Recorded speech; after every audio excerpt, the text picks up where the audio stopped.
الحمد لله نحمده ونستعينه ونستغفره ونؤمن به ونتوكل عليه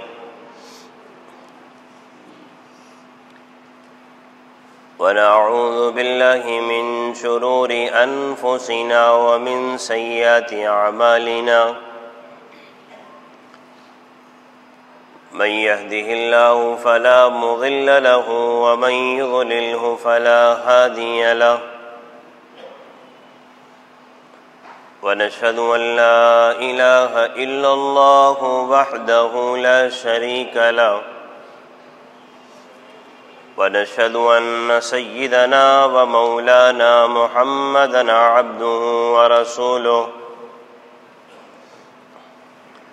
أما بعد أعوذ بالله من الشيطان الرجيم بسم الله الرحمن الرحيم كل نفس ذائقة الموت وقال النبي صلى الله عليه وسلم موتوا قبل أن تموتوا حاسبوا قبل أن تحاسبوا أو كما قال عليه الصلاة والسلام صدق الله العظيم وصدق رسوله النبي الكريم ونحن على ذلك لمن الشاهدين والشاكرين والحمد لله رب العالمين.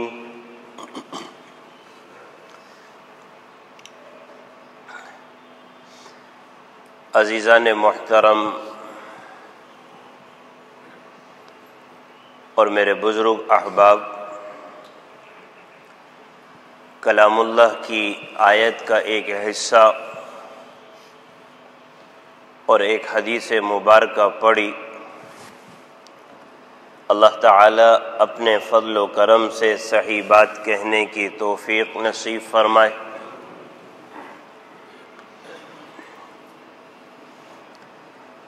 آیت کریمہ انسان کی موت سے متعلق ہے۔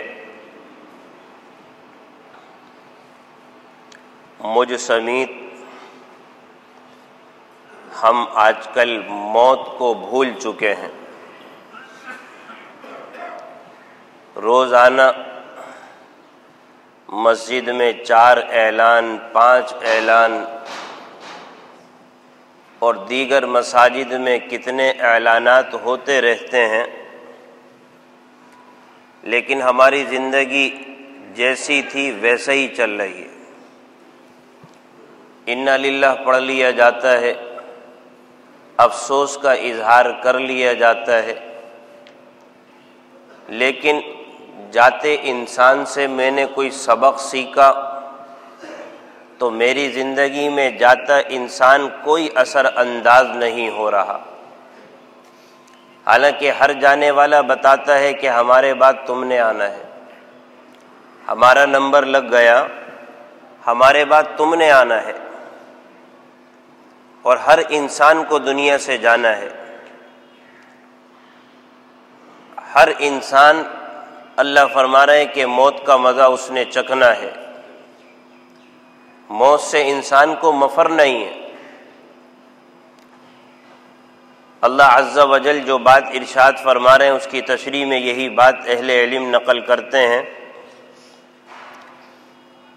کہ کسی انسان کو دنیا میں بڑی بھلائیاں مل گئیں، خیریں مل گئیں، آسائشیں مل گئیں، تو جو ان سے محروم ہے وہ اس کی طرف دیکھ کر یہ نہ سمجھے کہ اس کو اتنا کچھ مل گیا اور مجھے اتنا کچھ کیوں نہیں ملا۔ جیسا کہ مسلمان کافر سے اپنا مقابلہ کرنا شروع کر دیتا ہے، ہم تو اللہ کو ماننے والے اور وہ نہ اللہ کو مانے نہ رسول کو مانے، ان کی دنیا تو ہم سے بہتر ہے، نعوذ باللہ۔ تو اللہ عز و جل یہ بات ارشاد فرما رہے ہیں، جس کو مل گیا وہ دنیا میں دھوکہ میں نہ رہے، اور جس کو نہیں ملا تو ملنے والے سے وہ حسرت اور افسوس نہ کرے۔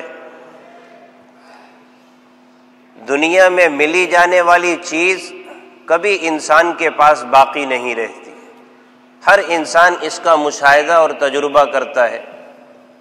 جو کچھ بھی انسان کو دنیا میں مل جائے اس کو بقا نہیں ہے، آج ہے تو کل نہیں ہے، کل ہے تو آج نہیں ہے۔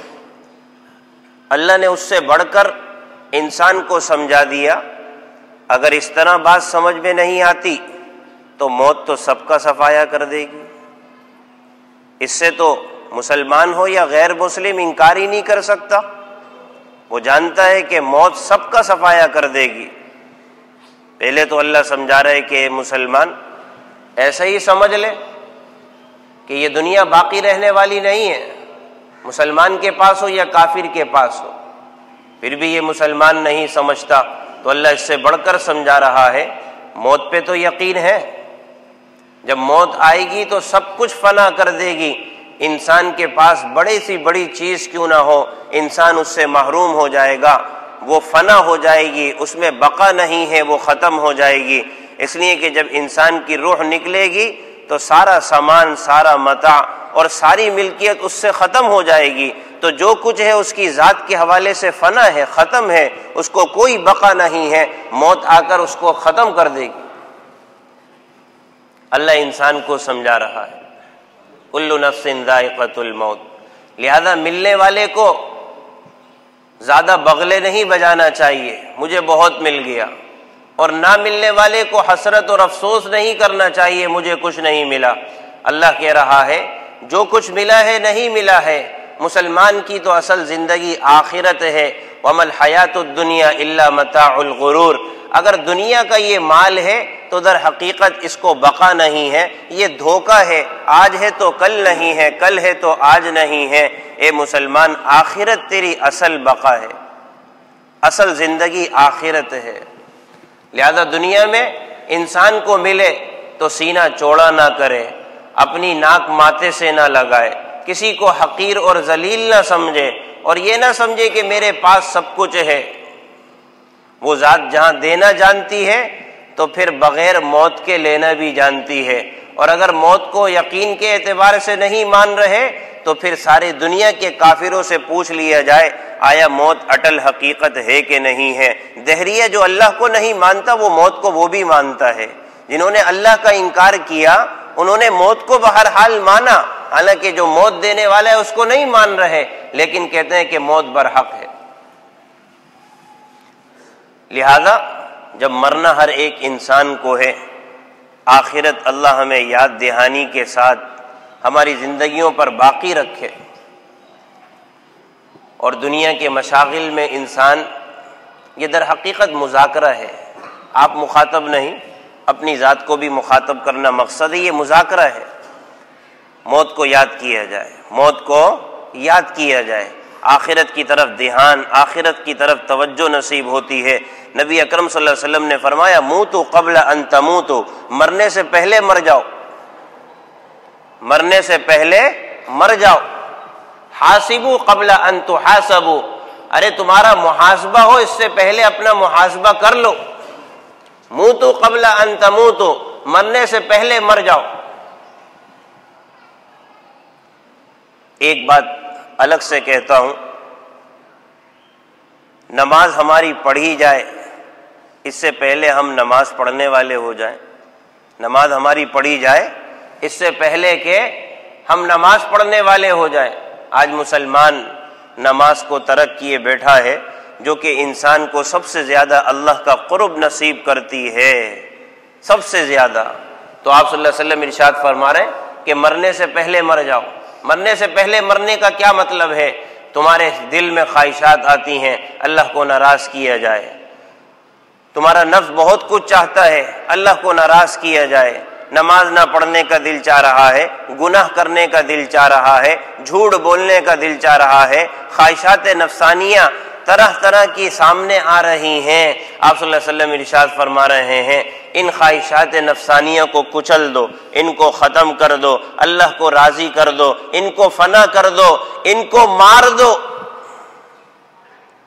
ان کو مار دو اس سے پہلے کہ تم خود نہ مر جاؤ۔ موتوا قبل ان تموتوا، ان خواہشات کو ختم کر دو، وہ خواہشات جو تمہیں رب سے بغاوت پر آمادہ کر رہی ہیں، جو رسول سے تمہیں بغاوت پر آمادہ کر رہی ہیں، ان کو ختم کر دو۔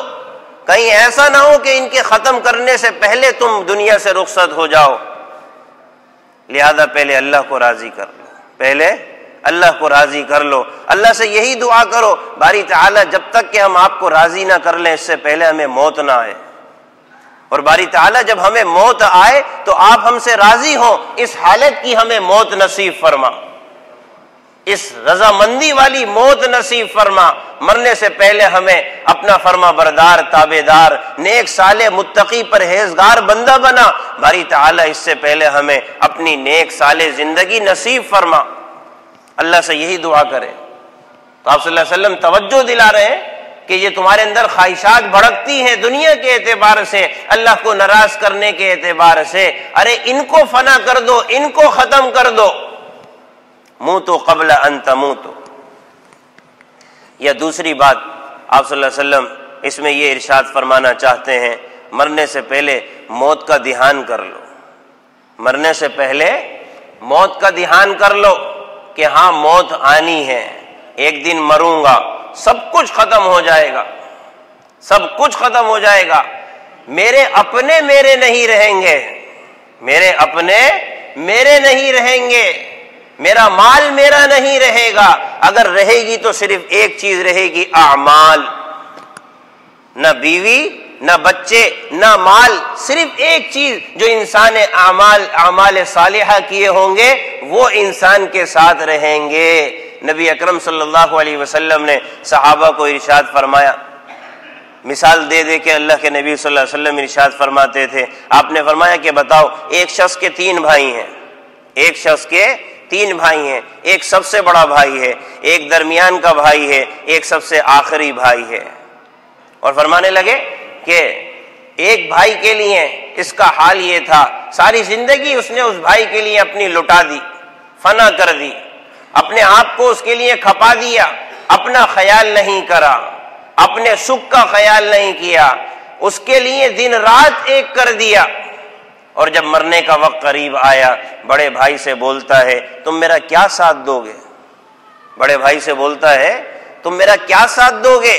بڑا بھائی کہتا ہے کہ بھائی میرا تمہارا تعلق صرف دنیا کے اعتبار سے تھا، جب تم دنیا سے جاؤ گے تو میں تمہارا نہیں رہوں گا، میں تو کسی اور کا ہو کر زندگی گزاروں گا، میں اور تم دنیا کے ساتھ ساتھ تھے۔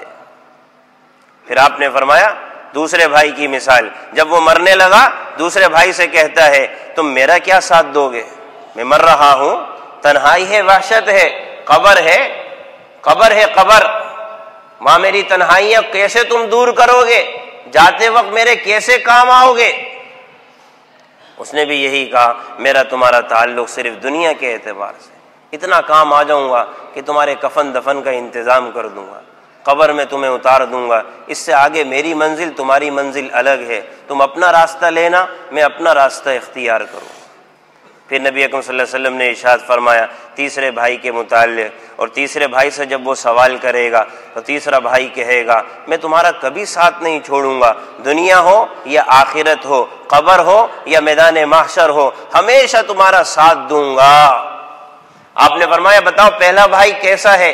صحابہ نے عرض کیا یا رسول اللہ بڑا برا ہے۔ آپ نے فرمایا دوسرا بھائی بتاؤ کیسا ہے؟ صحابہ نے کہا کہ یا رسول اللہ یہ بھی صحیح نہیں، یہ بھی صحیح نہیں۔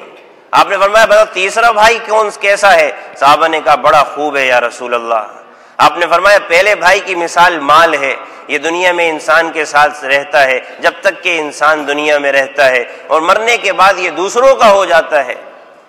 اور فرمایا دوسرا بھائی یہ آل اولاد، بیوی بچے گھر والے ہیں، یہ دنیا میں زیادہ سے زیادہ بعد مرنے کے اگر ساتھ بھی دیں گے قبر کی حد تک ساتھ دیں گے، لیکن آگے منزل میں کبھی تمہارا ساتھ نہیں دیں گے، آگے تم نے اکیلے جانا ہے، بیوی تم سے لاکھ محبت کا اظہار کر دے مرنے سے پہلے قبر میں تمہارے کام نہیں آئے گی، آل اولاد قبر میں تمہارے ساتھ نہیں جائیں گے، ہاں اتنی باتیں تمہیں اٹھا کر قبرستان پہنچا دیں گے، قبر میں لٹا دیں گے، اوپر سے سلپ رکھ دیں گے، مٹی ڈال دیں گے، منہا خلقناکم وفیہا نعیدکم ومنہا نخرجکم تارۃ اخری، سرانے سورۃ الفاتحہ پہلا رکوع سورہ بقرہ کا، پاتیوں میں آخری رکوع پڑھ کر اس سے آگے اگر کچھ دیر ٹھہر جائیں گے تو اتنا ٹھہر جائیں گے جتنا ایک اونٹ کے ذبح کرنے کا وقت ہے، اس سے آگے کوئی قبرستان نہیں ٹھہرتا۔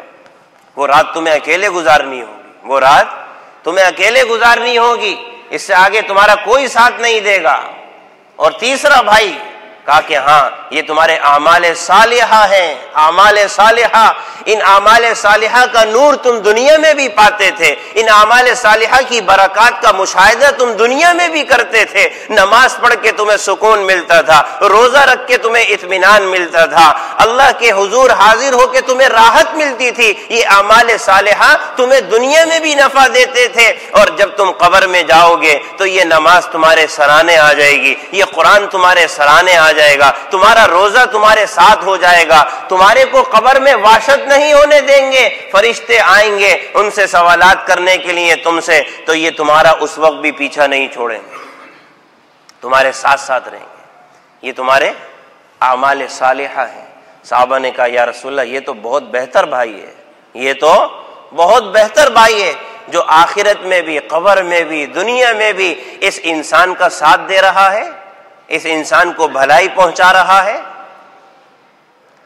تو میرے عزیزو، دنیا سے انسان کو مفر نہیں ہے، آل اولاد، اہل و عیال، بچوں سے بھی مفر نہیں ہے، لیکن اصل جو چیز ہے آج مسلمان نے اس کو تیسرے نمبر پر رکھ دیا۔ پہلے نمبر پر مال، دوسرے نمبر پر اہل و عیال، تیسرے نمبر پر جا کر اگر فرصت مل جائے نا تو اعمال، اس کا حصہ بھی کب لگتا ہے؟ فرصت پر۔ تبھی کہا جاتا ہے مسلمان تجھ پر تعجب ہے، تجھے نماز کی فرصت نہیں ہے۔ اور واقعتاً مال کو اتنا وقت دے دیا کہ وہاں سے وقت نہیں بچتا، اگر وقت بچ جاتا ہے تو وہ بیوی بچوں اہل و عیال کو دے دیا، اس کے بعد وقت بچتا ہی کیا ہے بھائی؟ نماز کیسے پڑھیں؟ دو دو وقت کی نمازیں ایک ساتھ اکٹھی ہو جاتی ہیں، ظہر پہ کام پہ نکلے تو عشاء میں پہنچے، لہذا عصر بھی غائب، مغرب بھی غائب، اس لیے کہ اگر کام میں لگ جاتے تو ایسے میں نماز کا کیا بنتا، نماز میں لگ جاتے تو کام کا کیا بنتا۔ تیسرا نمبر جو اعمال کا ہے وہ بھائی جو کہ دنیا میں بھی راحت کا سبب ہے، قبر میں بھی راحت کا سبب ہے، میدان حشر میں بھی راحت کا سبب ہے، ہم اس کے ساتھ کس قدر بے وفائی کا معاملہ کرتے ہیں۔ تیسرا نمبر اس کو دیا، اور اس وقت بھی دیا جبکہ فرصت ملی تو، ورنہ اگر فرصت نہیں تو اس کا کوئی مقام نہیں۔ حالانکہ سب سے بڑی وفا اس کی ہے، سب سے بڑی وفا اس کی ہے۔ قبرستان لے جانے والے لے کر جا رہے ہوتے ہیں، اہل علم تو یہاں تک کہ فرماتے ہیں کہ بھائی، اہل علم تو یہاں تک کہ فرماتے ہیں کہ بھائی جب کسی کا جنازہ اٹھاؤ تو اتنا تصور کر لو، کسی کا جنازہ اٹھاؤ تو اتنا تصور کر لو، جب کسی کو غسل دو تو اتنا تصور کر لو، کسی کی روح قبض ہو جائے تو اتنا تصور کر لو، مرنے والا نہیں مرا، در حقیقت میں مر گیا، مرنے والا نہیں مرا، در حقیقت میں مر گیا۔ ارے جاتے سے سبق تو حاصل کر لو، دنیا کے عجائبات، دنیا کے عذابات، دنیا کے معاملات آج انسان کی زندگی پر اثر انداز نہیں ہوتے۔ کہیں پر اگر زلزلہ آیا، اللہ حفاظت فرمائے، صبح سے شام تک تبصرہ ہوتا ہے، مسلمان صبح ہوتی ہے بھول جاتا ہے، صبح ہوتی ہے بھول جاتا ہے۔ کہیں پر کوئی مصیبت آئی، تکلیف آئی، پریشانی آئی، ایک دن بہت زیادہ ہوتا ہے بھولنے کے لیے، بہت زیادہ ہوتا ہے۔ صبح اس کی ایسی ہوتی ہے کہ کل کیا ہوا تھا کچھ نہیں پتا۔ اس سے بڑھ کر جانے والا عبرت دلا رہا ہوتا ہے کہ دیکھو بھائی کتنا مال تھا، کتنی دولت تھی، کتنی جاہ و حشم تھی، کیا مقام تھا، مارکیٹ میں کیا مرتبہ تھا، کاروبار اور بازار اور تجارت میں کیا دبدبہ تھا، گھر والوں کے ساتھ کیا معاملہ اور مقام تھا، مرتبہ تھا، دنیا کے اعتبار سے کتنی عزت پائی تھی، سب ختم۔ کل نفس ذائقۃ الموت، موت آئی سب کچھ ختم کر دیا۔ جانے والا بتا رہا ہوتا ہے اے میرے بھائی آج میں لیٹا ہوں کل تم لیٹے ہوگے، آج مجھے غسل دیا جا رہا ہے کل تمہیں غسل دیا جائے گا، آج مجھے کفن پہنایا جا رہا ہے کل تمہیں کفن پہنایا جائے گا، آج اس ڈولی میں مجھے لٹایا جا رہا ہے کل تمہیں لٹایا جائے گا، آج میرا جنازہ پڑھا جا رہا ہے کل تمہارا جنازہ پڑھا جائے گا، آج مجھے لے کے جایا جا رہا ہے کل تمہیں لے کے جایا جائے گا، آج چھوٹے سے گھڑے میں مجھے اتارا جا رہا ہے کل تمہیں اتارا جائے گا، کل تمہیں اتارا جائے گا۔ جانے والا در حقیقت چیخ چیخ کر مسلمان سے کہہ رہا ہوتا ہے، لیکن وہی والی بات ہے، مردے کی آواز تھوڑی آتی ہے۔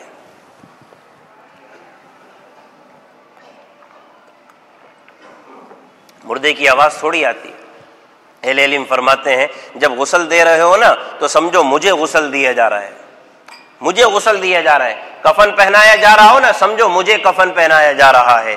جب کندھوں پر اٹھایا جا رہا ہو نا تو سمجھو مجھے کندھوں پر اٹھایا جا رہا ہے۔ جب جنازہ پڑھ رہے ہو نا تو سمجھو میرا جنازہ پڑھایا جا رہا ہے۔ اور جب قبرستان میں لے جایا جا رہا ہو نا تو سمجھو مجھے لے جایا جا رہا ہے۔ اور جب اتارنے کا وقت آ رہا ہو، اتارنے کا وقت آ رہا ہو تو یوں سمجھو قبر نے یہ اللہ نے یہ بات کہہ دی ہے جاؤ تمہیں ایک اور مہلت دی، تمہارے بدلے اس کو اتارا جا رہا ہے، جاؤ تمہیں ایک اور مہلت دے دی۔ اس لیے کہ سارا تصور تو اپنا تھا نا بھائی، کفن دفن سارے معاملات اپنے، لیکن جب آنکھوں سے دیکھو میری جگہ تو کوئی اور اتر رہا ہے تو وہاں پر بھی عبرت کیا، عبرت کی بات ہے، واعظ و نصیحت کی بات ہے۔ گویا کہ اللہ یہ بات مجھ سے کہہ رہا ہے اے میرے بندے تیرا بھی وقت نہیں آیا، جا میں تجھے ایک مہلت اور دیتا ہوں، ہو سکتا ہے اس کے بعد تیرا نمبر ہو جائے، ہو سکتا ہے اس کے بعد تیرا نمبر ہو جائے، تجھے ایک مہلت اور دی جا رہی ہے، جا تو واپس لوٹ جا، جا تو واپس لوٹ جا، محنت کر اس سے پہلے کہ اللہ کے حضور پہنچے اور وہاں پر جا کر یہ کہے باری تعالیٰ ایک بار ہمیں دنیا میں لوٹا دیا جائے، نعمل صالحا غیر الذی کننا نعمل، ہم وہ اعمال کریں گے جو دنیا میں پہلے کرتے تھے نا، باری تعالیٰ ایک بار لوٹا دیں آپ ہمیں، نعمل صالحا غیر الذی کننا نعمل، ہم ایسے اعمال کر کے آئیں گے جو دنیا میں اس سے پہلے کرتے تھے نا اس سے بالکل مختلف ہوں گے، جو آپ کو رضا کرنے کے لیے، آپ کو راضی کرنے کے لیے کافی ہوں گے۔ لیکن ایک بار جب اللہ کی طرف لوٹ جایا جاتا ہے نا تو واپس نہیں آیا جاتا۔ وہاں پر یہی آواز ہے وَهُمْ يَسْتَرِخُونَ فِيهَا وَهُمْ يَسْتَرِخُونَ فِيهَا، چیخ و پکار کر رہے ہوں گے، نعمل صالحا غیر الذی کننا نعمل، باری تعالیٰ ایک بار لوٹا دینا، ایک بار لوٹا دیں، کچھ کر کے آ جائیں گے، ایک بار لوٹا دیں۔ اولم نعمرکم، اللہ کہے گا عمریں نہیں دی تھی بھائی، 60 سال تک کیا کرتے رہے، 70 سال کی عمر دی تھی کیا کرتے رہے، اولم نعمرکم، اولم نعمرکم، کیا عمریں نہیں دی تھی بھائی، 70 سال بہت ہوتے ہیں اللہ کو راضی کرنے کے لیے، نماز پڑھنے کے لیے، 70 سال کا عرصہ بہت ہوتا ہے۔ میرا نبی تمہیں سمجھا سمجھا کے جا رہا تھا، ارے تمہیں اگر فرصت مل جائے تو اس کو غنیمت جاننا، تمہیں صحت مل جائے تو اس کو غنیمت جاننا۔ میرے نبی نے تمہیں بتا دیا تھا بہت سے لوگ ان دونوں چیزوں کے اعتبار سے دھوکے کی زندگی گزار رہے ہیں، نہ صحت کی قدر کرتے ہیں نہ فرصت کی قدر کرتے ہیں۔ اولم نعمرکم، کیا عمریں نہیں دی تھی، میرے نبی نے تمہیں بتایا نہیں تھا؟ لیکن تم نے صحت جب تمہارے پاس تھی تو تم نے دنیا کے اعتبار سے تو اپنی جان کو لگایا، اپنی صحت کو لگایا، دنیا کا کام کرنے کے اعتبار سے تم اپنی لین کے بے تاج بادشاہ سمجھے جاتے تھے، عبادت کے نہیں، تجارت کے، دنیا کے معاملات کے، دنیا کے لین دین کے تم ماہر سمجھے جاتے تھے، اعمال کے نہیں۔ تم نے ساری صحت دنیا کے اعتبار سے لگا دی، اور جب تمہاری صحت ختم ہو گئی تو تم اب افسوس کرتے ہو کاش مجھے کھڑے ہو کر نماز پڑھنے کی فرصت مل جائے، کاش مجھے کھڑے ہو کر نماز فرصت مل جائے۔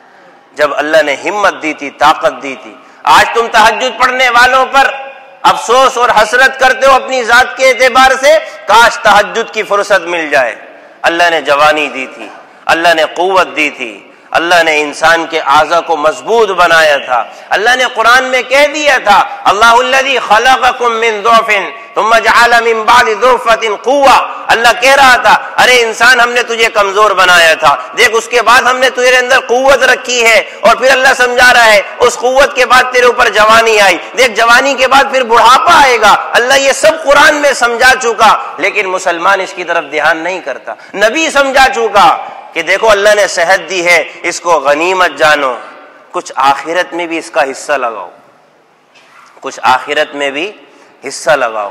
ایسا نہیں ہے آج انسان کی سوچ کیا ہوتی ہے، کاروبار سے فارغ ہو جاؤں، بیوی بچوں کے اعتبار سے ذمہ داریوں کی نسبت سے فارغ ہو جاؤں، بچیوں کی شادی کے اعتبار سے فارغ ہو جاؤں، فارغ البال ہو جاؤں، پھر جا کر عمرہ کروں گا، پھر جا کر حج کروں گا، پھر جا کر اللہ اللہ کروں گا۔ پھر انسان کہتا ہے فلاں بیماری فلاں بیماری فلاں تکلیف، اور نہ پھر کھڑے ہونے پر قادر ہے، نہ نماز میں حاضر ہونے پر قادر ہے۔ اب جانے والوں سے کہتا ہے بھائی ہمارے لیے دعا کرنا، ہمیں صحت ملے تو ہم بھی اللہ کے گھر میں آ کر نماز پڑھیں۔ ہمارا ضمیر تو ہم سے پوچھے گا نا بھائی کہ جب قوت تھی اس وقت کتنا آتے تھے، جب جوانی تھی اس وقت کتنا اللہ کے گھر میں آتے تھے، جب جوانی تھی کتنا اللہ کے آگے جھکتے تھے۔ آج اپنے نفس کو گویا کہ دھوکہ دے رہے ہو، اپنے نفس کو گویا کہ سمجھا رہے ہو، جھوٹ سمجھا رہے ہو کہ آج مجھے فرصت ہوتی ہے۔ اللہ نے فرصت دی، اللہ نے عمریں دی، نبی نے سمجھایا کہ دیکھو اس صحت کو جان لو، اس صحت کو غنیمت سمجھ لو، مبادا اس سے پہلے کہ ایسا وقت آ جائے انسان کے پاس نہ صحت ہو نہ پھر انسان کے پاس فراغت ہو۔ دنیا کے جھمیلوں میں انسان آج اتنا لگ گیا ہے، اتنا لگ گیا ہے، سچی بات ہے اپنی ذات سمیت آج موت سے ڈر لگتا ہے بھائی، موت سے ڈر لگتا ہے۔ ڈر لینے کا کیا مطلب؟ اچانک نہ مر جاؤں، حالانکہ مرے گا اچانک، لکھا ہوا ہے اچانک مرے گا۔ اور آج انسان کے دل میں کم سے کم اتنا خوف ہوتا ہے یار اچانک نہ مر جاؤں، اچانک۔ مطلب یہ کہ دنیا کے سارے معاملات چل رہے تھے، ایک دم موت نہ آ جائے یار، گھبراہٹ ہے۔ کیا مطلب؟ سارے کام نمٹا لوں، سارے کام نمٹا لوں، یہ کر لوں، وہ کر لوں، فلاں کر لوں، فلاں کر لوں۔ آج اچانک حادثے کی موت کی بات نہیں کر رہے، اللہ حادثے کی موت سے حفاظت فرمائے، بری موت سے حفاظت فرمائے، یہ نہیں، عام زندگی میں موت تو ایک دم آئے گی نا بھائی۔ اذا جاء اجلهم لا يستاخرون ساعة، اللہ کیا کہتا ہے؟ اذا جاء اجلهم لا يستاخرون ساعة، ارے ایک لمحہ دیر نہیں ہوگی، اچک لیے جاؤ گے ایک لمحہ۔ اور اس موت سے انسان ڈرتا ہے یار اچانک سے نہ مر جاؤں، اچانک سے ایک دم موت نہ آ جائے، سارا کاروبار کیا ہوگا، اتنی جائیداد ہے، ادھر معاملات ہیں، ادھر کاروبار پھیلا ہوا ہے، ادھر تجارت پھیلی ہوئی ہے، یار اچانک نہ مرے۔ کیا مطلب؟ سارے کام نمٹا لوں پھر کہیں جا کر۔ تو دور کا اگر اشارہ دیکھا جائے تو پھنسا ہوا ہے کہ نہیں پھنسا ہوا ہے دنیا میں؟ دور کی بات اگر لی جائے دنیا میں پھنسا ہوا ہے کہ موت آ جائے ایک دم، اور موت کیسے آئے گی، کیا بنے گا؟ بادشاہ کی سواری جا رہی ہے، بادشاہ کی سواری جا رہی ہے، لاؤ لشکر کے ساتھ گھر سے نکلا ہے، لاؤ لشکر کے ساتھ گھر سے نکلا ہے، بڑے آب و تاب سے لشکر کے ساتھ سواری کے ساتھ نکلا ہے، یہاں تک کہ آگے پیچھے سارا کا سارا لشکر، فوجی دستہ، سب کچھ۔ اتنے میں ایک فقیر آ کر آواز لگاتا ہے بادشاہ سے ملاقات کرنی ہے، بادشاہ سے ملاقات کرنی ہے۔ خدام نے، لاؤ لشکر نے، دستے والوں نے کہا تمہاری کیا اوقات ہے کہ تم بادشاہ سے ملاقات کرو؟ کہا کہ نہیں، ملاقات بہرحال ہوگی اور ہونی ہے، تم اپنے بادشاہ سے وقت لو، مجھے ملنا ہے بہرحال۔ جب زیادہ اصرار کیا تو بادشاہ کے پاس جانے کی اجازت دی اور کہا کہ بادشاہ سلامت، کان میں ایک بات کہنی ہے، اجازت ہو؟ تو بادشاہ ایسے جھکا اور کہا کہ اللہ کی طرف سے بھیجا ہوا فرشتہ ہوں جسے ملک الموت کہا جاتا ہے، جسے ملک الموت۔ وہی بات، اتنا وقت تو دے دو، جا کر وصیت لکھ دوں، اپنا نائب جانشین تو مقرر کر دوں، اتنا وقت تو مل جائے، اپنا جانشین مقرر کر دوں، اتنا وقت مجھے دے دیا جائے۔ نہیں، اذا جاء اجلهم لا يستاخرون ساعة، اللہ نے قرآن میں اعلان کر دیا ہے جب موت کا پروانہ آئے گا تو ایک گھڑی، ایک لمحہ، ایک تمہارے کو ساعت اجازت نہیں ہوگی دنیا میں رہنے کی، لہذا اب وقت ختم ہو گیا، اب اجازت نہیں ہے، نہ وصیت کی، نہ بیوی بچوں سے بات چیت کرنے کی، اللہ کا حکم آ گیا، اللہ کا امر آ گیا، بس۔ یہی انسان ہے نا، آج انسان یہی چاہتا ہے اتنا وقت مل جائے، اور جب وقت مل رہا ہوتا ہے نا تو اس پر کام نہیں کرتا، وقت مل رہا ہوتا ہے اس پر کام نہیں کرتا، دنیا کے جھمیلوں میں اور بڑھا لوں، اور کر لوں، اور سب کچھ کر لوں، اسی میں مشغول ہوتا رہتا ہے، یہاں تک کہ یا تو پھر انسان کی طاقت اور جوانی ختم ہو جاتی ہے یا وقت ختم ہو جاتا ہے اور ہاتھ ملتا رہ جاتا ہے، کاش کہ کچھ وقت ملتا تو یہ کر کے چلا جاتا، یہ کر کے چلا جاتا، یہ ہو جاتا۔ اور کاروبار اتنا پھیلایا ہوا ہوتا ہے، کاروبار سے منع نہیں ہے میرے عزیزو، کاروبار کرنا شرعاً جائز ہے، حلال ہے، رزق حلال کمانے کا حکم ہے، حکم۔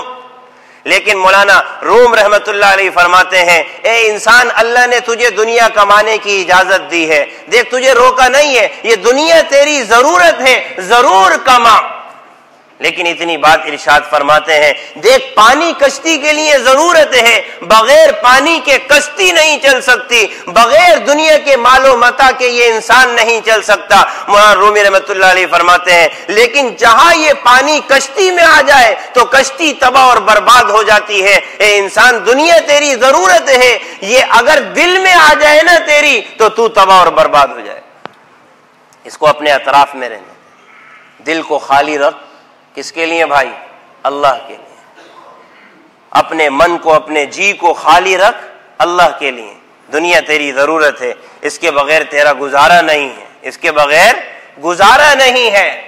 لیکن سچی بات ہے، انسان آج اچانک کی موت سے ڈرتا ہے، اور اچانک کی موت کا پس منظر وہی ہے میرے عزیزو، اچانک کی موت کا پس منظر وہی ہے، اتنا کاروبار پھیلا ہوا ہے، اس کو ابھی سمیٹا نہیں ہے، سارے معاملات میں نے طے نہیں کیے ہیں۔ ایک اچانک کی موت سے ڈرتا ہے، اور ایک اس بات سے ڈرتا ہے کہ اس دنیا کی زندگی سے میں نکلوں گا کیسے، میں نکلوں گا کیسے، میں باہر کیسے آؤں گا۔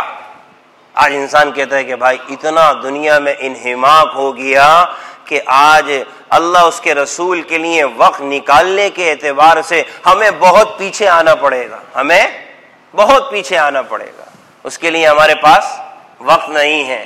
یعنی کہ خلاصہ یہ ہے کہ دنیا کے مال و متاع، کاروبار اور تجارت میں اپنے آپ کو اتنا لگا دیا، اب اس سے نکل کر اللہ کے حضور حاضر ہونے کے حوالے سے بھی مسلمان پریشان ہوتا ہے، میں کیسے مروں گا، کیسے نکلوں گا، کیسے تجارت سے میرا معاملہ الگ تھلگ ہوگا، یہ بھلا کیسے ہو جائے گا، کیا بنے گا۔ انہی تفکرات کی زندگی میں مسلمان جی رہا ہے، حقیقت بات۔ ورنہ مسلمان کی زندگی بھائی، اگر اس سے پوچھا جائے آج موت آپ کو دے دی جائے، آج آپ کو موت دے دی جائے۔ حضرت ابی نعم رحمہ اللہ کے پاس ایک آدمی آیا، سارے لوگوں سے تبصرہ لیتے ہوئے، بھائی اس کے پاس جا رہا ہے، اس کے پاس جا رہا ہے، اس کے پاس جا رہا ہے، بھائی یہ بتاؤ کہ اگر آج آپ کا آخری دن ہو تو آپ راضی ہیں؟ اور اگر شام تک کی موت کی آپ کو اطلاع دے دی جائے، شام کو آپ مر جائیں گے، آپ کیا کھلبلی مچائیں گے بتائیں؟ اتنا وقت ہے آپ کے پاس، اتنا۔ آج ہمارا حال یہی ہے بھائی، شام تک کا وقت کم پڑ جائے گا، شام تک کا 2 دن دے دو یار، 2 دن دے دو بھائی، 3 دن دے دو، اتنی بڑی تجارت، اتنے بڑے معاملات، اتنا مال، سارا کچھ جھمیلا بکھرا ہوا ہے یار، اگر مہلت ہی دینی ہے تو بھائی 2 دن دے دو، مہلت کی بات ہے نا یار، مہلت کی بات ہے، 2 دن دے دو، تھوڑی سی اللہ اللہ بھی کر لیں گے، تھوڑے سے دنیا بھی نمٹا لیں گے، 2 دن بعد آ کے لے جانا ہماری روح۔ آج واقعتاً صورتحال یہی ہے، جب مہلت کی بات ہے، اگرچہ مہلت نہیں ہے، ایک سوالیہ نشان ہے، کسی سے کہا جائے آپ کو اگر شام تک کی مہلت دی جا رہی ہے، وہ کہے گا یار وارے کی نہیں آ رہے، اگر مہلت کی بات ہے اور مرنا ہی ہے تو یار 4 دن اور دے دو، 4 دن اور دے دو۔ لیکن سب سے تبصرہ ہو رہا ہے، آپ کیا کریں گے؟ وہ کہہ رہے یار یہ تو کم پڑ جائے گا وقت، میں یہ کروں گا، میں یہ کروں گا، میں یہ کروں گا۔ حضرت ابو نعم رحمہ اللہ کے پاس آیا اور کہا کہ آپ کیا کرو گے؟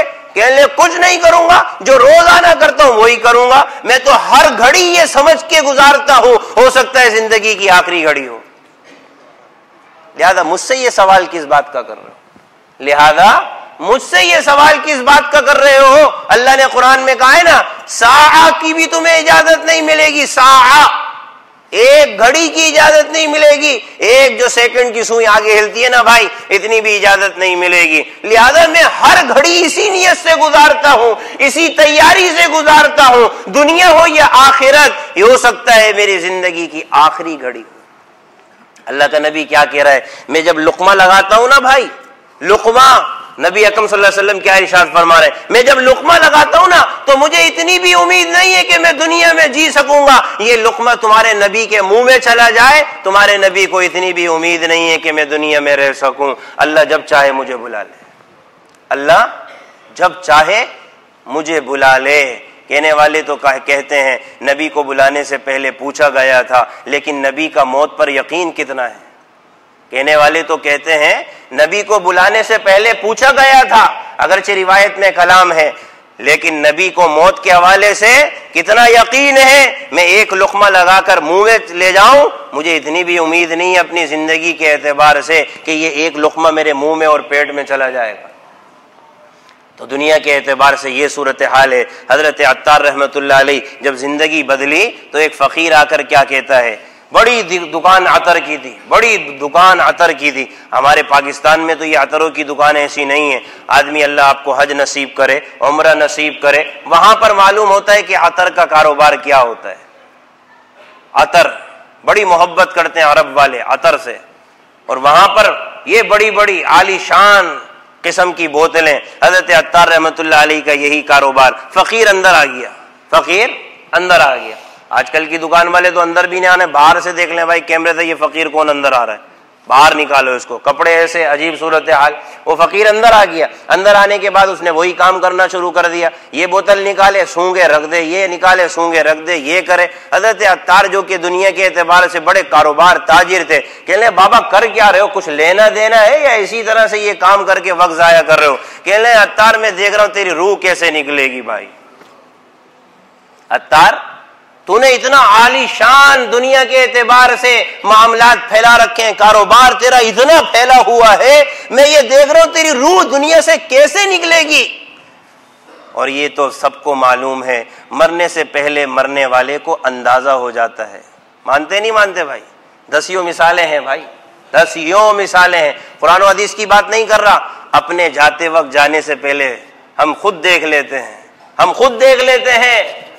ارے جانے والا یہاں تک کہ کہہ دیتا ہے, سچی بات ہے, ایسے ساتھیوں سے ملاقات ہوئی, وہ کہتے ہیں امام صاحب بس ہم اب واپس نہیں جا سکیں گے اسپتال سے.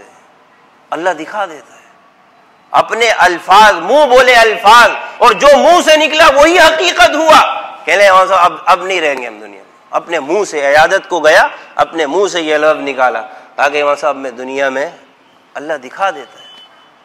کسی حدیث سے بات نہیں کر رہا بھائی, قرآن سے بات نہیں کر رہا, مشاہدے کی بات کرو. اہل و عیال, عزیز و قریب جب دنیا سے جا رہے ہوتے ہیں اپنی زبان سے یہ بات کہتے ہیں, اور جو منہ سے نکلا وہ پورا ہو جاتا ہے. تو حضرت عطار کہنے لگے میں دیکھ رہا ہوں تیری روح کیسے نکلے گی بھائی. جانے سے پہلے جب تجھے احساس ہو جائے گا عطار دنیا سے جا رہا ہے, تیرا کاروبار اتنا پھیلا ہوا ہے, تو تیری روح کبھی اس بوتل میں جائے گی, کبھی اس بوتل میں, کبھی اس بوتل میں. تو حضرت عطار نے تھوڑا سا بات بڑھا کر کہا, او بابا تم کیسے مرو گے, او بابا تم کیسے مرو گے. کہنے ہمارے مرنے کی بات کرتے ہو. دکان سے باہر نکلے اور کہا کہ عطار دیکھو ہم کیسے مرتے ہیں. باہر دکان سے جا کر لیٹا اور کہا لا الہ الا اللہ محمد الرسول, دنیا سے چلا گیا. بتا دیا عطار ہم ایسے مریں گے, ہم ایسے مریں گے. عطار تم کیسے مرو گے, تمہارا دنیا میں اتنا جھمیلا ہے, اتنا جھمیلا ہے, یہ مشاہدے کی بات ہے. مرنے سے پہلے مرنے والا باخبر ہو جاتا ہے حالات کے اعتبار سے. حالات ایسے ایسے خواب بیان کرنا شروع کر دیتا ہے کہ ہم رہنے والے اندازہ کر لیتے ہیں. موت جو کہ دنیا سے جا چکی ہے, دنیا والے جا چکے ہیں. کبھی طاہر کا ذکر کر رہا ہوتا ہے, آج رات میں نے طاہر کو خواب میں دیکھا. کبھی کہتے ہیں آج رات میں نے اپنے دنیا سے چلے جانے والے بھائی کو خواب میں دیکھا. اب کیا ہے, لوگ اندازہ کر رہے ہوتے ہیں مرنے سے پہلے, ایسے خوابات انسان ہیں نظر آ رہے ہیں, کہتے ہیں کہ آج میں نے فلاں کو خواب میں دیکھا, حالانکہ وہ دنیا سے چلا گیا ہے. ایسے حالات, ایسے معاملات سامنے آ رہے ہوتے ہیں, ایسے حالات, ایسے معاملات سامنے آ رہے ہوتے ہیں. ایک آدمی کو دنیا سے جانا تھا, اس کے بیٹے کا بھی انتقال ہوا. ایک آدمی کو دنیا سے جانا تھا, اس کا بھی آخری وقت چل رہا ہے, اس سے پہلے بیٹے کا انتقال ہوا. تو کیا کہتا ہے, کیا کہتا ہے, اپنے بیٹے کی وفات کی جب خبر ہوئی, اپنے بیٹے کی وفات کی جب خبر ہوئی تو کہتا ہے کہ مجھے خواب میں یہ بات معلوم ہوئی, کسی میرے عزیز کا جنازہ نکلا جس میں میں شریک نہ ہو سکا. معلوم ہوتا ہے وہ میرا بیٹا ہی تھا. مرنے سے پہلے حالات ایسے سامنے آ رہے ہیں. یہ مشاہدے کی بات ہے۔ تو میرا عزیز و دنیا میں انسان ایسے لگا ہوا ہے، آپ صلی اللہ علیہ وسلم ارشاد فرما رہے ہیں کہ دیکھو صحت کو غنیمت جانو، اور جو فراغت اللہ نے دی ہے نا، اللہ نے جو وقت فارغ دیا ہے، خدا را آخرت کے حوالے سے اس کو لگانے کا اہتمام کرو۔ کسی کے مرنے پر زیادہ سے زیادہ ہم انا للہ پڑھ لیتے ہیں، زیادہ سے زیادہ جنازے میں شریک ہو جاتے ہیں، زیادہ سے زیادہ قبرستان چلے جاتے ہیں، زیادہ سے زیادہ جنازے کو دیکھ کر جس کی کوئی حقیقت نہیں ہے اگر دکان پہ بیٹھے ہوئے تو کھڑے ہو جاتے ہیں۔ یہ ہمارے ہاں دنیا سے جانے والوں کے حوالے سے تأثرات ہیں، اس سے آگے ہمارا کوئی بدل نہیں ہے، اس سے آگے ہماری زندگی میں کوئی تبدیلی نہیں ہے۔ میرا عزیزو، سگا باپ کیوں نہ چلے جائے، 3 دن اولاد روتی ہے اور پھر اسی نہج پر آ جاتی ہے جو مرنے سے پہلے کی زندگی ہے۔ کسی کے مرنے سے میرا عزیزو کوئی پکا سچا مسلمان بنا ہے تو قابل سلام ہے، اگر نہیں بنا تو قابل عبرت بات ہے، قابل وعد و نصیحت بات ہے کہ قریبی عزیز دنیا سے رخصت ہو گیا لیکن انسان نہیں بدلا، جس کے ساتھ رہتا ہے صبح سے شام تک، جس کے ساتھ زندگی گزارتا ہے۔ لہذا نبی اکرم صلی اللہ علیہ وسلم ارشاد فرما رہے ہیں کہ بھائی آخرت کے حوالے سے بھی تیاری، اللہ نے فرصت دی ہے کچھ وقت آخرت کے لیے بھی نکالو، اللہ نے صحت دی ہے کچھ وقت آخرت کے لیے بھی نکالو۔ یہ کچھ وقت جو ہے نا آخرت میں ہمیشہ بن کر سامنے آئے گا، اور جو سارا بقیہ وقت دنیا میں لگا رہے ہو یہ فنا بن کر سامنے آئے گا۔ یہ کچھ وقت اللہ کو دے رہے ہیں نا، ہم نماز کے لیے آ جاتے ہیں بھائی، نماز کے لیے آ جاتے ہیں، کچھ وقت ہے 24 گھنٹے کی زندگی میں اگر ہم اٹھا کر دیکھیں تو میرے عزیزو جو ہمارا وہ بھائی جو قبر میں ساتھ دے گا، میدان حشر میں ساتھ دے گا، پل صراط پر کام دے گا، اس کے لیے ہم کچھ وقت نکالتے ہیں، کچھ وقت، اور بقیہ وقت کس کے لیے نکالتے ہیں؟ جو صرف دنیا میں کام دے گا، نہ قبر میں، نہ حشر میں، نہ آخرت میں کام دے گا، اور یہی کچھ وقت ہمارے لیے کام بنے گا۔ میرا عزیزو اس میں اگر صحیح طرح سے وقت لگا دیا جائے، فرماتے ہیں آخرت کے لیے بھی آدمی کچھ بھیجے، آخرت کے لیے بھی کچھ بھیجے۔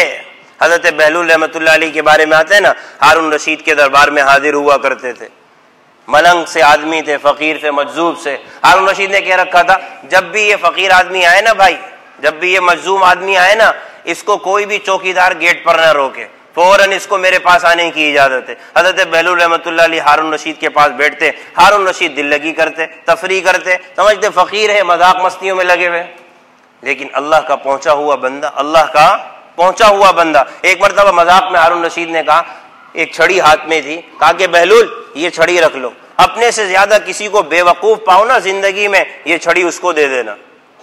مطلب کیا تھا کہ سب سے بڑے بے وقوف تم ہی ہو۔ حضرت بہلول نے کہا کہ ٹھیک ہے بادشاہ سلامت، سر آنکھوں پر رکھ لیا۔ ایک عرصے بعد جا کے پتہ لگا ہارون رشید حالت نظام میں دنیا سے جا رہا ہے۔ حضرت بہلول رحمۃ اللہ علیہ پھر پہنچ گئے، کہا کہ بادشاہ سلامت کیا حال ہے؟ ہارون رشید کہنے لگا کہ بڑا سفر درپیش ہے۔ تو ہارون رشید نے کہا کون سا سفر درپیش ہے؟ بہلول نے کہا، ہارون رشید نے کہا آخرت کا سفر درپیش ہے، آخرت کا سفر درپیش ہے۔ حضرت بہلول نے کہا کب واپس آؤ گے؟ وہی بات کہا کب واپس آؤ؟ ظاہر میں دانا لگتا ہے بے وقوفی والے باتیں کر رہا ہے، لیکن حقیقت میں وہ سوال کر رہا ہے آخرت کے حوالے سے کتنا یقین ہے بتاؤ؟ سوال کر رہا ہے کب واپس آؤ گے؟ ہارون رشید نے کہا وہاں سے بھلا کوئی واپس تھوڑی آتا ہے، اچھا کہا کہ اتنا عظیم سفر ہے بادشاہ سلامت، اتنا عظیم سفر ہے؟ تو کہنے لگے کہ بادشاہ سلامت پھر وہاں پر آپ نے لاؤ لشکر اور خیمے اور اس سے پہلے وہاں پر ٹھہراؤ کا کتنا سامان بھیجا ہے؟ اتنا بڑا سفر ہے۔ جب آپ چھوٹا سا سفر کرتے تھے آپ کا ایک پہلے لشکر جاتا تھا، علاقے کا جائزہ لیتا تھا، وہاں خیمے نصب ہوتے تھے، کھانے پینے کا انتظام ہوتا تھا اور آپ نے واپس آنا تھا۔ جب بادشاہ سلامت اتنا عظیم سفر ہے تو یہ بتاؤ کتنے خیمے، کتنا تجارتی لشکر، کتنا کھانے پینے کا سامان بھیجا؟ ہارون رشید نے کہا پھر وہی بے وقوفی والی باتیں شروع کر دی۔ بہلول سے کیا کہنے لگے کہ پھر وہی بے وقوفی والی باتیں کرنا شروع کر دی، ارے وہاں پر بھلا یہ تھوڑی چیزیں بھیجی جاتی ہیں، وہاں پر یہ تھوڑا سامان بھیجا جاتا ہے، وہاں پر تو تہی دست تم ہے۔ گویا کہ کیا کہنے لگا؟ تہی دست، خالی ہاتھ۔ بہلول نے لکڑی نکالی اور کہا کہ بادشاہ سلامت، ایک امانت آپ کی ہمارے پاس ہے، آپ نے کہا تھا اپنے سے بڑھ کر کسی کو بے وقوف پاؤ تو یہ چھڑی اس کو دے دینا۔ بادشاہ سلامت، اپنے مقابلے میں آپ کو بڑا بے وقوف سمجھتا ہوں، یہ چھڑی آپ کو مبارک ہو، یہ چھڑی آپ کو مبارک ہو۔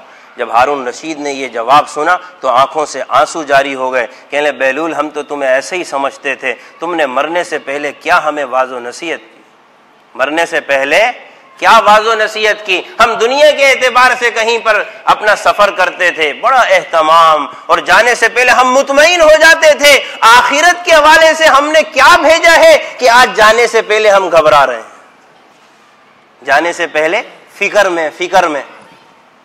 بھائی جب دنیا کے اعتبار سے چھوٹا سا لشکر ہوتا تھا، سفر ہوتا تھا، ہم مطمئن ہو جاتے تھے، ہاں انتظام سب ہو گیا، اب ہم دفاع اور جناب والا حفاظت کے اعتبار سے جائیں گے، اور اتنا عظیم سفر وہاں سے واپسی نہیں ہے تو ہم نے بھیجا ہی کیا ہے؟ اگر بھیجا ہوتا تو یہ فکر لاحق نہیں ہوتی۔ اے بہلول واقعتاً بڑی بے وقوفی کی، اے بہلول واقعتاً بڑی بے وقوفی کی۔ تو بادشاہ سلامت سے کہا کہ یہ چھڑی آپ کو مبارک ہو۔ در حقیقت حضرت بہلول رحمۃ اللہ علیہ اشارہ کر رہے تھے جو اللہ کے نبی نے فرمایا، الکیس من دان نفسہ وعمل لما بعد الموت، الکیس من دان نفسہ، ارے عقل مند وہ ہے جو اپنے آپ کو پہچان لے، اپنے حالات کو جان لے، اپنی آخرت کے اعتبار سے اپنے آپ کو دیکھ لے۔ الکیس من دان نفسہ، عقل مند اس کو کہا جاتا ہے۔ ہم عقل مند کس سے کہتے ہیں؟ جس نے تجارت میں نام کمایا، دنیا کے اعتبار سے نام کمایا، بڑا مال بنا لیا، بڑی اچھی عمارت بنا لی، ہم کہتے ہیں بڑا عقل مند ہے۔ اللہ کے نبی فرما رہے ہیں الکیس من دان نفسہ، ارے عقل مند وہ ہے جو آخرت کے حوالے سے اپنی فکر کرے، اپنے آپ کو پہچان لے، وعمل لما بعد الموت، اور وہ کام کرے جو موت کے بعد کام آئے، وہ کام کرے جو موت کے بعد کام آئے۔ بہلول اس حدیث کی طرف اشارہ کر رہے تھے، بہلول اس حدیث کی طرف اشارہ کر رہے تھے۔ اللہ کا نبی تو یہ فرما کر گیا ہے۔ میرا عزیزو اگر دیکھا جائے آج تقریباً ہمارا حال یہی ہے جو بہلول چھڑی دیتے وقت کہہ رہے ہیں نا، در حقیقت دنیا میں انہماک، دنیا میں لگاؤ، دنیا کی ترقی، مال و تجارت کے اعتبار سے آج ہم نے اپنے آپ کو بلایا، اپنی ذات کو بلایا، آخرت کے معاملات کو بلایا، آخرت کے اعمال کو بھی بھلا دیا، تہی دست ہے تو آخرت میں ہم جا کیسے رہیں؟ پھر اللہ کے حضور حاضر کیسے ہوں گے؟ کیا دکھائیں گے اللہ کو؟ باری تعالی ہم یہ لے کر آئے تو ہم یہ لے کر آئے، ہم یہ لے کر آئے، کیا دکھائیں گے؟ میرے عزیزو آج تو ہمارے پاس عمل کی کوئی دلیل نہیں ہے، عمل کی، بھئی ہم کل قیامت کے دن اٹھیں گے، کوئی لکھا ہوا ہوگا یہ حاجی صاحب آئے، قیامت کے دن کہیں ماتھے پر نہیں لکھا ہوگا حاجی صاحب 6 عمرے کیے تھے، 10 عمرے کیے تھے، 70 سال تک اوابین پڑھتے رہے، 10 سال تک تہجد پڑھتے رہے، کہیں نہیں لکھا ہوگا۔ یعنی اعمال کے اعتبار سے ظاہراً کوئی دلیل نہیں ہوگی، لہذا عمل سے بھی کورے ہیں، اور آج ہماری صورت بھی اللہ کے نبی صلی اللہ علیہ وسلم کی صورت سے مطابقت نہیں ہو۔ اللہ کے حضور حاضر ہوں گے میرے عزیزو، جو آج غیر مسلم کی شکل ہے وہ مسلمان کی شکل ہے، نہ چہرے پر داڑھی ہے، نہ نبی اکرم صلی اللہ علیہ وسلم والی زندگی ہے، نہ صورت ہے، نہ سیرت ہے۔ میرا عزیزو دنیا میں آج مسلمان کسی غیر مسلم ملک میں چلا جائے اور جو ان کا لباس ہے بہرحال وہ پہن لے تو فرق ہے کچھ؟ ہاں مسجد میں جاتے وقت تو پتہ لگ جائے گا، بازار میں پھرے گا تو بھائی کچھ پتہ نہیں ہے، اس لیے کہ ظاہر تو ہمارے پاس کچھ نہیں ہے، باطن بھی ہمارے پاس کچھ نہیں ہے۔ میرا عزیزو اللہ کے حضور حاضر کیسے ہوں گے؟ ہم کیسے کہیں گے بھائی لا الہ الا اللہ پڑھے ہوئے ہم امتی ہیں لہذا ہماری بخشش کر دی جائے، ہماری بخشش کر دی جائے؟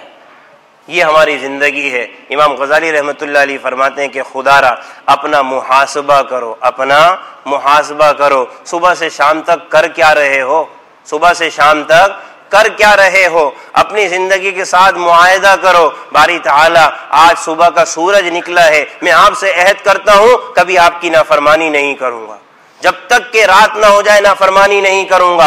اور فرماتے ہیں کہ اپنا مراقبہ کرو، دنیا کے جو 24 گھنٹے یا 18 گھنٹے ملے ہیں فوراً دیکھتے رہو کوئی نافرمانی تو نہیں ہوئی، کوئی غلط کام تو نہیں ہوا، اپنی نگرانی کرتے رہو، اور پھر جب رات کو سونے لگو تو اپنا محاسبہ بھی کرو، ہاں بھائی کیا کیا کیا نہیں کیا، کتنا جھوٹ بولا، کتنی نمازیں گئی ہیں، کیا سنت چھوڑ دی، کیا وتر چھوڑ دی، محاسبہ کرو۔ اور پھر فرماتے ہیں کہ جناب والا اپنا معاقبہ بھی کرو کہ ہاں اگر کوئی نافرمانی ہوئی ہے تو اللہ کے حضور توبہ اور استغفار اور اپنے نفس کو ذرا سزا دینا۔ آج ایک نماز چھٹی ہے، 4 فرض چھٹے ہیں، لہذا اس کے بدلے میں 8 رکعت نماز نفل پڑھ کے اللہ کو راضی کروں گا۔